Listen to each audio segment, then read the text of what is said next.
Ustadz, bolehkah bernyanyi tanpa musik? Kalau musik hukumnya haram jelas. Ijma ulama 4 mazhab menjelaskan bahwasanya musik hukumnya haram. 4 mazhab. Dan semua mazhab menukil ijma. Sepakat ulama. Dan kita tahu di antara sumber hukum Islam selain Al-Quran dan Sunnah adalah ijma.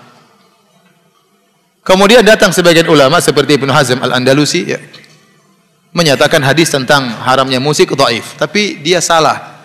Pertama, terlalu banyak ahlul hadis yang lebih faqih tentang hadis daripada dia menyatakan hadisnya sahih dalam Sahih Bukhari.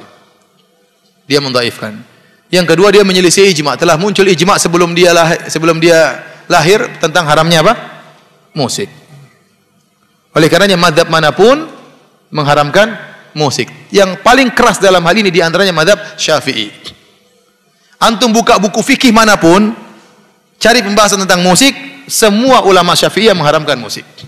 Di antaranya Al-Imam Syafi'i rahimahullah dalam kitabnya Al-Imam Syafi'i menyatakan dalam kitabnya Al-Um, kalau ada seorang merampok atau mencuri alat musik, maka orang ini tidak boleh dipotong tangannya. Kenapa? Karena dia mencuri sesuatu yang haram. Hukumnya sama seperti orang mencuri khamar atau orang mencuri babi, kata Imam Syafi'i. Kalau ada orang mencuri khamar, tidak boleh dipotong tangannya karena dia mencuri barang yang haram.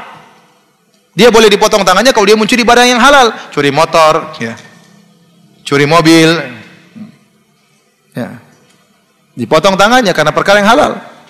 Bayangkan Imam Syafi'i menyamakan keharaman alat musik seperti haramnya khamar dan haramnya babi.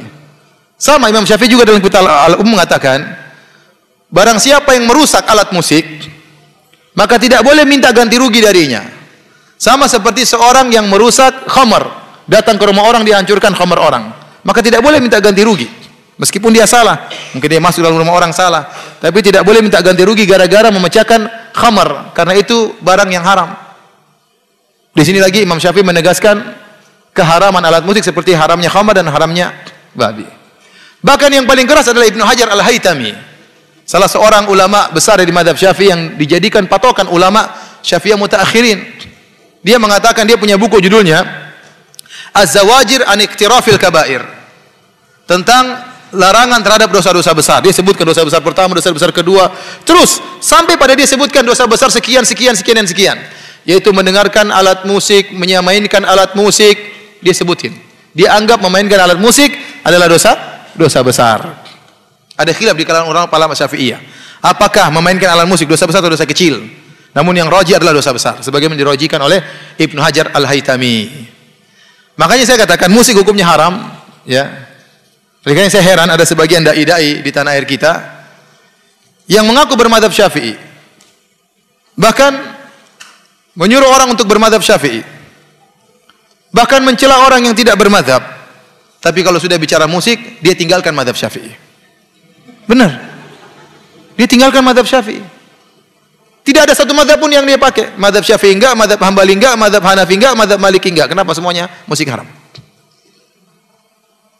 Padahal dia mendengung-dengungkan harus madzhab Syafi'i. Begitu masalah musik, dia tinggalkan madzhab Syafi'i. Enggak tahu kenapa. Ini hukum musik. Nah, bagaimana dengan nyanyian tanpa musik? Maka Imam Syafi'i juga menjelaskan nyanyian tidak sama dengan musik, ya. Hukum nyanyian, ya, boleh kalau terlalu banyak menjadi makruh selama tidak pakai alat musik. Hukum asalnya boleh. Adapun dalam ayat Al-Qur'an, wa minan nasi may yashtari lahwal hadits liyudhilla an sabilillah, dalam surat Luqman, di antara manusia ada yang memberi perkataan yang sia-sia untuk menyesatkan manusia. Ibnu Mas'ud mengatakan, wallahi demi Allah innahu lagina, sungguhnya itu adalah nyanyian. Para ulama menjelaskan nyanyian tersebut bukan nyanyian tanpa musik, sebagaimana dijelaskan oleh Ibnu Rajab Al-Hambali dalam Fathul Bari karangan Ibnu Rajab. Fathul Bari ada dua, Fathul Bari Ibnu Hajar, Fathul Bari Ibnu Rajab. Kenapa disebutkan nyanyian? Maksudnya nyanyian yang disertai dengan alat musik, karena di zaman Ibnu Mas'ud banyak orang-orang Romawi masuk Islam, orang-orang Persia masuk Islam, dan mereka sering nyanyi dengan alat musik. Sehingga maksud dari Ibnu Mas'ud dalam ayat tersebut, tatkala dia menafsirkan lahwal hadits, kata-kata yang sia-sia haram, ini maksudnya nyanyian yang disertai dengan alat musik. Jadi kita kembali, para ulama membedakan antara nyanyian tanpa alat musik dengan nyanyian dengan alat musik. Nyanyian alat musik hukumnya haram. ijma ulama. Adapun nyanyian tanpa alat musik, maka hukum asalnya adalah halal, namun tidak boleh berlebih-lebihan. Karena dahulu yang suka nyanyi bukan laki-laki. Yang suka nyanyi biasanya budak-budak wanita. Ya. Maka seorang lelaki tidak boleh sering bernyanyi-nyanyi. Saya katakan, bahkan nasyid-nasyid, saya juga ada hafal nasyid-nasyid. Kalau terlalu sering saya bernasyid-nasyid, akhirnya saya jarang baca Quran. Ya. Saya jarang baca. Itu pengaruhnya tadi. Maka boleh dalam kondisi tertentu kita boleh nasyid-nasyid, nggak ada masalah. Tapi jangan berlebih-lebihan. Selama isinya baik dan tidak melanggar syariat. Wallahu a'lam bishawab.